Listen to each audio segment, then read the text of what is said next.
اللہ کے نبی حضرت محمد مصطفیٰ صلی اللہ علیہ وسلم نے ایک بہت پاورفل دعا پڑھی جس میں آپ نے 8 چیزوں سے پناہ مانگی ہے۔ یہ وہ چیزیں ہیں جو ہماری زندگی میں ہمارے سامنے پیش آتی رہتی ہیں اور ہم ان کا نقصان جانے انجانے میں اٹھاتے ہی رہتے ہیں۔ اس لیے نبی کریم صلی اللہ علیہ وسلم نے ان 8 چیزوں سے بچتے رہنے کے لیے اللہ سے پناہ مانگی ہے۔ اس دعا کے پڑھتے رہنے سے انسان کی زندگی میں کوئی مسئلہ پیش آ جائے تو ایسا نہیں ہوتا کہ وہ ہاتھ چھوڑ بیٹھے اور کوئی بھیانک قدم اٹھا لے، بلکہ ان 8 چیزوں سے اگر سامنا ہوتا ہے تو وہ ان سے آسانی سے مقابلہ کر پاتا ہے۔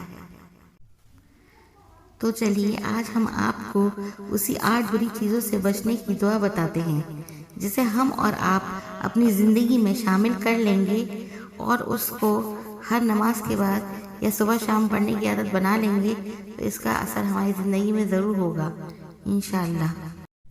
وہ دعا یہ ہے، بسم اللہ الرحمن الرحیم، اللہم انی اعوذ بک من الہم والحزن والعجز والکسل والبخل والجبن ودلع الدین وغلبۃ الرجال۔ اے اللہ، میں تیری پناہ چاہتا ہوں غم اور پریشانی سے، بے بسی سے، سستی سے، بخیلی سے، بزدلی سے، قرض کے بوجھ سے اور لوگوں کے غلبے سے۔ اس دعا میں 8 چیزوں سے پناہ مانگی گئی ہے۔ فکر اور پریشانی، ہم عام طور سے زندگی میں اس سے گزرتے رہتے ہیں۔ دوسرا، تکلیف اور بے چینی، کوئی ایسا مسئلہ پیش آ گیا کہ اس سے دل میں الجھن اور بے چینی ہے۔ تیسرا، بے بسی ہے، یعنی کسی کام میں ایسے پھنس گئے ہوں کہ ہر طرف راستہ بند نظر آ رہا ہو اور بے بس اور لاچار ہو گئے ہوں، تو ایسی بے بسی کے لیے ہمارے نبی نے پناہ مانگی ہے۔ چوتھا، سستی، کئی بار ایسا ہوتا ہے کہ ہم چاہتے ہیں کہ نماز پڑھیں، عبادت کریں یا زندگی میں کوئی کام کرنے کا فیصلہ کرتے ہیں، لیکن ہم پر سستی غالب رہتی ہے اور ہم قدم نہیں اٹھا پاتے ہیں۔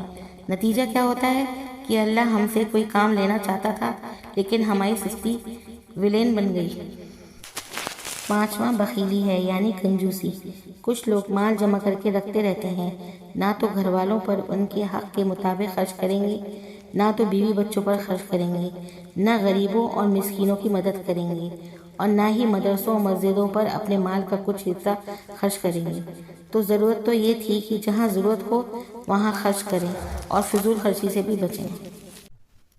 چھٹا، بزدلی، انسان کو باہمت اور بہادر ہونا چاہیے اور اپنی طاقت کا مظاہرہ کرنا چاہیے، خاص کر دین کے معاملے میں، حق کے معاملے میں، سچائی کے معاملے میں۔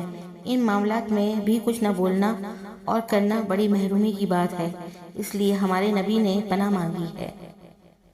ساتواں، قرض کے بوجھ سے، قرض سے بڑا کوئی بوجھ نہیں جس سے انسان مجبوری میں آ کر لاد تو لیتا ہے لیکن مشکلوں اور پریشانیوں میں آ کر بوجھ لادے پھرتا رہتا ہے، اور کچھ لوگ تو اس کی تاب نہ لا کر خودکشی بھی کر لیتے ہیں، اس لیے اس سے بھی ہمارے نبی نے پناہ مانگی ہے۔ آخری ہے، لوگوں کے غلبے سے، لوگ مجھ پر غالب آ جائیں اور مجھے دبا کر رکھیں، اس بات سے ہمارے نبی نے پناہ مانگی ہے۔